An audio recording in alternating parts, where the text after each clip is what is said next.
আমি গত এপিসোডে তোমাদের বলেছিলাম স্পোরাডিক্যাল ডিজিজ, বিক্ষিপ্ত ভাবে যে তরুণ রোগগুলি হয় অর্থাৎ অ্যাকিউট ডিজিজগুলি হয় তাদের নিয়ে আলোচনা করেছিলাম। তারও আগে ইন্ডিভিজুয়াল অ্যাকিউট ডিজিজ নিয়ে আলোচনা করেছিলাম। আজকে আমি তোমাদের এপিডেমিক অ্যাকিউট ডিজিজ নিয়ে আলোচনা করব। তিনটেই কিন্তু acute disease: indisposition, individual acute disease, sporadical acute disease আর এপিডেমিক অ্যাকিউট ডিজিজ। তাহলে এই যে এপিডেমিক ডিজিজটা অর্থাৎ মহামারী, বাংলায় বলা হয় মহামারী মতো ক্ষমতা রাখে এমন তরুণ রোগ। আমরা পুরাকালে দেখেছি এশিয়াটিক কলেরা, স্মল পক্স, লকডাউনের সময় করোনা, যদিও করোনায় যা মরেছে তার থেকে ওষুধে মরেছে বেশি। যাক, এই জাতীয় পক্স, হাম, চোখে হয় কনজাংটিভাইটিস, অনেক পুরনো মানুষের মনে আছে চোখেতেই জয় বাংলা হয়েছিল। যদিও এটা এই এপিডেমিক ডিজিজ হলেও সংক্রমণ, কিন্তু মহামারী না, অর্থাৎ মানুষকে মারিনি। এই যে এপিডেমিক ডিজিজ, এটাই কিন্তু প্রচুর লোক আক্রান্ত হয়, প্রচুর লোক এই সময় আক্রান্ত হয়ে পড়ে। দেখা বাড়িতে বাড়ি জল দেওয়ার কেউ নেই। Asiatic cholera, small pox, dengue, scarlet fever বা অন্যান্য মাম্পস, এই ধরনের অবস্থা একটা স্থান বেসিক, একটা থানা এরিয়া নিয়ে, একটা ডিস্ট্রিক্ট এরিয়া নিয়ে বলা হয়। এগুলিকে অ্যালোপ্যাথরা ওই Calcutta fever, Chittagong fever, Darjeeling fever এইরকম নাম দেয়। যত সময় ওর ভাইরাল ব্যাকটেরিয়া খুঁজে না পায় তত সময় তো রোগের নামকরণ করতে পারে না, স্থানের নামের উপরে নাম দিয়ে তারা বলে দেয়। আমাদের ওটা দরকার নেই, আমাদের রোগের নামকরণেরও দরকার নেই। তাহলে দরকারটা কি? দরকার হচ্ছে আমাদের লক্ষণ। এখানে রোগগুলি হয় কি করে? এই এপিডেমিক ডিজিজটা, এটাও কিন্তু ঠিক স্পোরাডিক্যাল ডিজিজের মতন। বায়ুমণ্ডল যখন দূষণ হয়, প্রকৃতি যখন তার ভোল বদলায়, যুদ্ধক্ষেত্র, যুদ্ধ, জলপ্লাবন, মেলা, এক জায়গায় প্রচুর লোকের বাস, খরা, এইরকম অবস্থা থেকে এলাকা টু এলাকা একটা দূষণ হয়ে যায়। এই দূষণ থেকে এই ধরনের রোগ জীবাণুগুলি উৎপন্ন হয় এবং সেটা ছড়িয়ে পড়ে।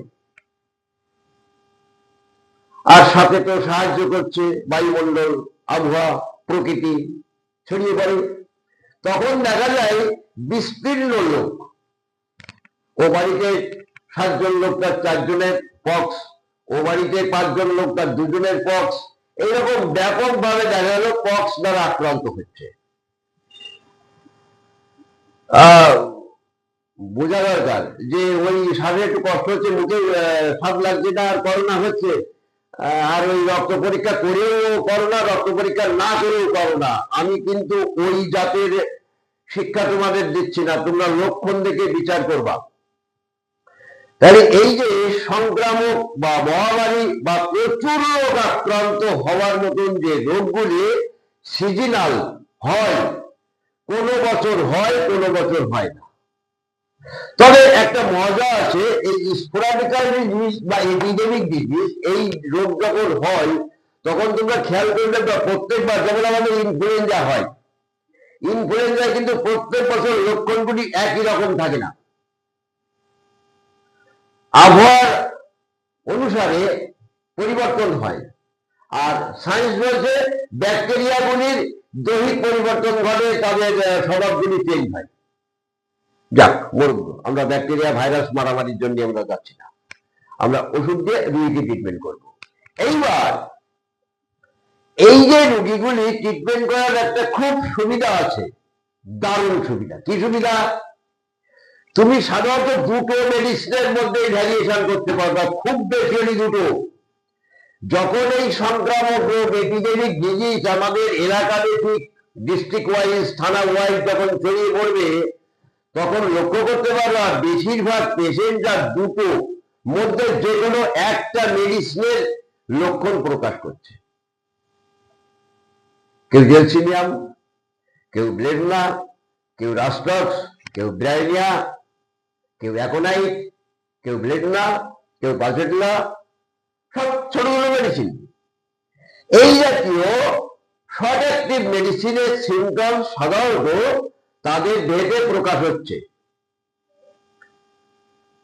তাদের কেস রেকর্ড করার ধরন কি হয়, কি হয়েছে, কেন হলো, অর্থাৎ কি কষ্ট হচ্ছে, কেন এটা হলো, ইন্ডিভিজুয়াল কিনা সেটা আমাদের বোঝার জন্য আমরা কেন ওটা দেয়া করি, উত্তেজক কারণ কিছু আছে কিনা, কেন হলো, কি কষ্ট হচ্ছে, তুমি অনুভূতিটা কেমন বুঝতে পারছো, আর এর মডালিটিসটা কিসে আরাম পাচ্ছ, কিসে আরাম পাচ্ছ না।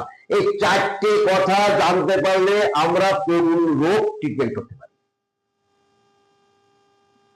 যদি সত্যি অ্যাকিউট ডিজিজ হয়, আর যদি পুরাতন রোগের তরুণ উচ্ছ্বাস হয়, তাহলে কিন্তু ওইভাবে সিমটমস কালেকশন করলে হয় না, মনে রাখবো এটা।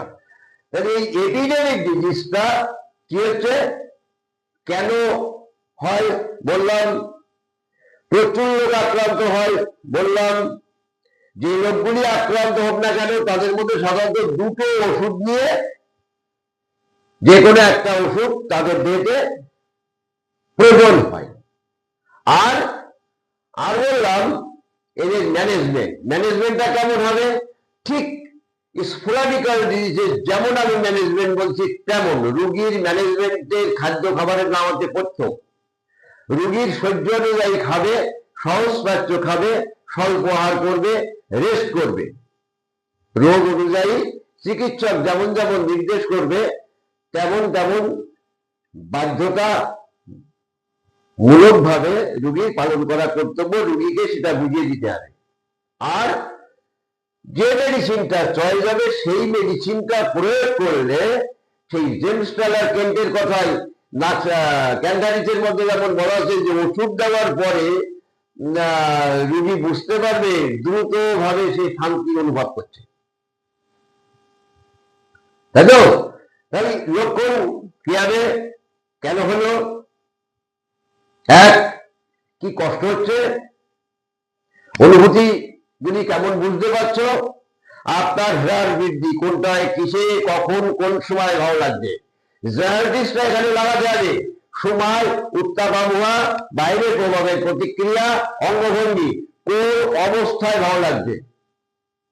না ওই যে বাইরে হাতখানা বেরিয়ে গেলে আমার কাফি শুরু হয়ে যাচ্ছে, জল গায়ে লাগলেই জ্বর বেরিয়ে যাচ্ছে, আবার ঘরে দরজা লাগিয়ে রাখলে আমার জ্বর বেরিয়ে যাচ্ছে। এক একজন এক এক রকমের হয়তো বলবে, সেই অনুযায়ী সেই মরালিটি এবং অনুভূতি ধরে, আর যদি মানসিক লক্ষণ প্রকাশ থাকে তাহলে তো কোনো কথাই নেই, সেই ধরে আমরা ওষুধ দেব। এই এপিডেমিক ডিজিজে বা স্পোরাডিক্যাল ডিজিজে দেখা যায় প্রচুর ওষুধ আমাদের লাগে না, সাধারণত দুটো তিনটে মেডিসিন যদি আমরা সিজনাল মনে করতে পারি, যে এইবার যে হামটা শুরু হয়েছে, এই তিনটে মেডিসিন আমি ভালো করে করে রাখতে পারলে তার মধ্যে একটা তো পাবোই। বোঝা গেল? এইভাবে আমরা এপিডেমিক ডিজিজ ট্রিটমেন্ট করি। তাহলে অ্যাকিউট ডিজিজ কি আমি বলেছি, কয় প্রকার বললাম, কোন কোন অবস্থাগুলি কেন হয় বললাম, কোন কোন অবস্থায় কি জাতীয় ওষুধগুলি দিয়ে ট্রিটমেন্ট করতে হবে বললাম, কি ধরনের তার ম্যানেজমেন্ট রোগীদের দিতে হবে তার বললাম, এই রোগের মূল কারণ কি বলেছি, এই রোগের উত্তেজক কারণ কি বলেছি, এবং এই রোগের ট্রিটমেন্টের সময় কোন জাতীয় ওষুধগুলি, কতগুলি ওষুধগুলি এক একটা সিজনে কাজ করে তা নিয়েও আমি বললাম। আর শক্তি হিসাবে যদি বলা হয় 6, 30, 200-র মধ্যে এই জাতীয় তরুণ রোগ ট্রিটমেন্ট করতে যথেষ্ট শক্তি, 6, 30, 200-র মধ্যে। ঠিক আছে, তাহলে এই কথা থাক।